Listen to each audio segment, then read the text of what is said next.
Tiffany Haddish recently shared her love of cooking. When asked who she would invite to her dream dinner party, dead or alive, she had some pretty good answers. She said Oprah, she said Jesus, she said Jada Pinkett Smith, even went on to mention comedians like Lenny Bruce and Mom's Maybelline.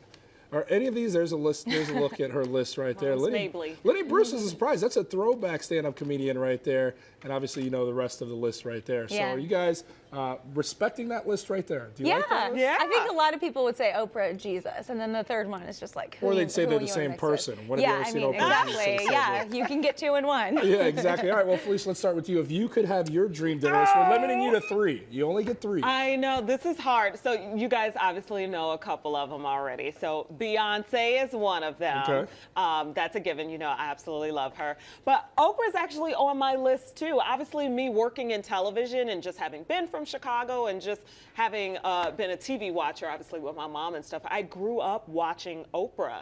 So like she is like the pinnacle of success for me. I've studied her life. I've studied her career from start to finish. And so I would love to sit down with her. Now this next one, you know me, but it may catch some people off guard. Fran Drescher. Yeah, you love Fran. Fran Drescher from The Nanny. There she is. Beyonce, Oprah, Fran Drescher. I love Fran Drescher. I've seen every episode of her show, The Nanny.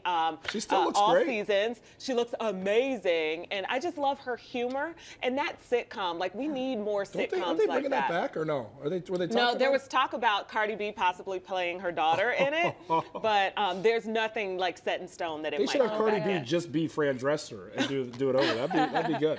Okay, so for mine, I'm feeling like I should have included Oprah. Now I'm thinking back on it, like, wait, that is Oprah would actually have a lot of dinners really to smart. attend. She's gonna be on a lot of Oh my people's gosh, lists. I know. She has so much wisdom to share. Okay, so for me, I like to laugh. I like to be around funny people, especially when I'm eating at a dinner party, kicking back. So mine are all funny people. I would include Tina Fey. Nice. Amy Poehler, because they're fun and friends. Yeah, those are good and ones. Fred Armisen from Portlandia and SNL and everything like that. So they would be like, I think that would be the most fun dinner. We'd be cracking up, we'd be doing weird impressions, and hopefully they like my food. Yeah, that fits. A lot of laughter and smiles. I can see you picking a list like that. So mine is a little bit different, but everybody has a great list. I'm actually envious of some of the people. I have no idea who you're going to put on your list. Mine's kind of across the board because I want to cover a bunch of different things. Nelson Mandela would be the first one on my list. Oh, he's inspiring. Just because of his story of struggle and his story of resiliency, and to do it in the manner that he did was so uniquely different in terms of being within and being able to control himself and have patience, understanding on the other side there's a greater good. His time through Robben Island, it's a place that I always wanted to go visit because that's where he kind of discovered what his path would be. And when he got out of being a prisoner, wrongly in prison, for the rise and for him to lead South Africa during apartheid when it thought there's no way a black man would ever lead this nation. So inspiring. And he did. Just Nelson Mandela alone, I think I'd have a pretty good meal. Yeah. But then I went with another one that people might be like, what? I went with Neil Armstrong. Neil Armstrong's somebody that I would love to see at my dinner table just because he went someplace that no man at that point had ever gone before. He went to the moon, and I'd love to hear what the moon was like. Yeah. So that would be a really cool story. So between those two and their different paths, it'd be really intriguing. Then I'm a sports guy. I'd have to hear about Michael Jordan, those 6 championships. Oh, nice. I would have to hear about Michael Jordan and all those basketball stories. He'd have to tell me about a time long, long ago when the Chicago Bulls were good at basketball. Shots fired. Okay, so I noticed that you didn't put LeBron James on that list. Yeah. Are you saying something about Michael Jordan versus LeBron James? What are you inadvertently saying here? He went with legends, though. Like, LeBron, I feel like, is still making history. That's true. Go ahead and pick this up. I'm going to drop it. Okay. I've met LeBron. I've hung out with LeBron before. So I don't want him at the dinner table because I know him to a very small degree. Very small degree. Wow. He's a fellow Ohio guy. Cool. But Michael Jordan, I mean, two things when I got to Chicago I said I had to do in my 15 years being here. I have to meet Oprah and I have to meet MJ. Nice. And I've had an opportunity to meet MJ, but I have not had the opportunity to meet Oprah yet. So maybe I should put Oprah on the list. Very good list, though, everybody, right? It's interesting hearing about it. Some call it forbidden love, but have you ever thought about dating someone that was simply off limits? And it could be off limits for a variety of reasons. Maybe it's a boss or coworker. Maybe it's a best friend's ex. Or even juicier, maybe it's a friend's enemy. Is this even worth considering, or is there no such thing in your guys' world as off limits? I think no matter what you decide, you have to be prepared to live with the consequences and other people reacting to that or thinking. But with that being said, I'm from a really small town where we didn't have a lot of choices. So I was with the same group of like 270 people in my high school wow. from from 6th grade until the time that I graduated. So there was a lot of crossover with my friends. We would just, we'd be like, oh, you're dating him now. That's cool. It was like, there wasn't a whole lot of drama. So was it like, I know how he kisses. Like, we would talk about it. Really? Yeah. So people would be like, did you know Stacy and John were dating? And everyone knew. Oh, we all Stacey just and John already were. knew everything. Wow. Yeah. Wow. Did you know John comes up short? I had no idea, but I did. Yeah, like pretty crazy much. stuff That's like pretty much that, how huh? the conversation So went. I definitely think it's scary, it's messy. So me personally, I try to stay away from drama like that in my life. But like you said, if you are gonna go, let's just say for the guy who you just can't resist him, you can't stay away, just be ready to lose that friend.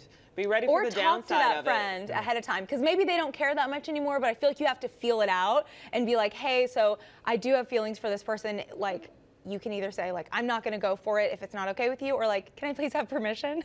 And then maybe they'll say yes. I think there are certain things that are off limits.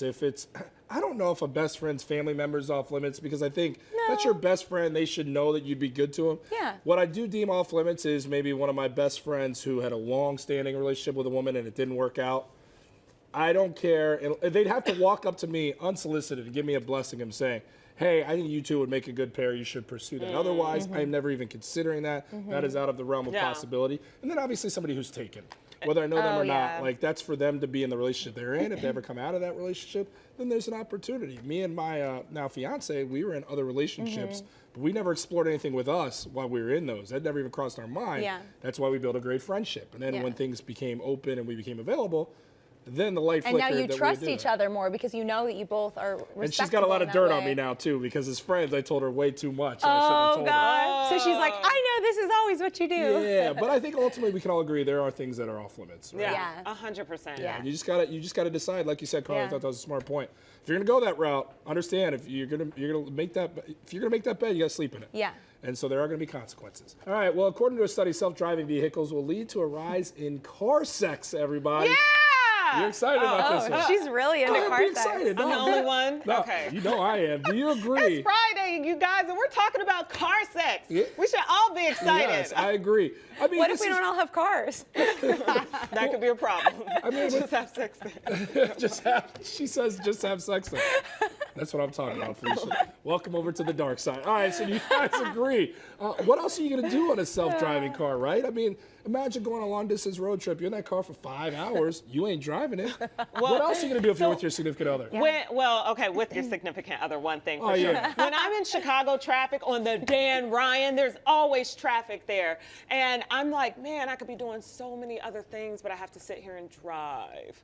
It's annoying. It's boring. It's frustrating. So you would subscribe to the car sex if it was you and your significant other? Yes, but I'm thinking about like work and like it's so many other things that I could do, including car sex. Yeah, so you're in. Including- Look, Carly? I mean, there aren't always 4 walls and a fluffy bed to go in. You got to get it where you can, right? Hey, you guys, this is some new side of you Jordan, guys. thoughts? I mean, you know me. I'm already having sex in the car I'm driving. Oh, my In gosh. significant Oh other. my gosh, Jordan. Okay, Okay, of but course there's you're gonna do stipulations. there. There are I don't doubt it stipulations. Like either. I need tinted windows. Like I feel that happen. People recognize me like now, and I'm like no, because of course I don't have on any makeup. I got on sweatpants and everything. I'm like trying not to be recognized and stuff like that. Like I would just be so afraid of getting in trouble or these things. Camera phones everywhere. I would Yeah. be so afraid. I think the rise in window tinting is going to go up with Yes. self-driving cars. if Forget this that. becomes a I'm thing. putting the windows down. I'm stunting on Jordan. everybody. Okay, I wouldn't do that. I On would, that know you note- I would get the do it. tents too. I'm already big enough. It better be an SUV, that self-driving car, for Oh one my thing. It's a Mini goodness. Cooper. But I think, yeah, it's a Mini Cooper. I don't think it's happening. But I do think this is an interesting story because, in all honesty, all jokes aside, you're gonna be seeing that on the highway a lot if Yeah. these self-driving cars are all you're over the Yeah, but streets. remember like, when- we're joking, but this is real. Remember when our attorney friend was in and he was telling us that you're responsible if your car Lou Cairo, crashes? yeah. So you have to really, make that decision. Is it worth Yeah, it? What because other- it's still public. So for anyone who is wondering, you can still get in trouble with the police. Like Yeah. you're in a public area. Okay, Yeah. I'm gonna poll you guys first before we inevitably send it over to Krista. Would you guys be engaging in car sex? You with already these heard our self-driving cars? answers. You Yes. already heard our answers. You can say it again. Jordan, I'm stop. not saying mine again. We've made this clear.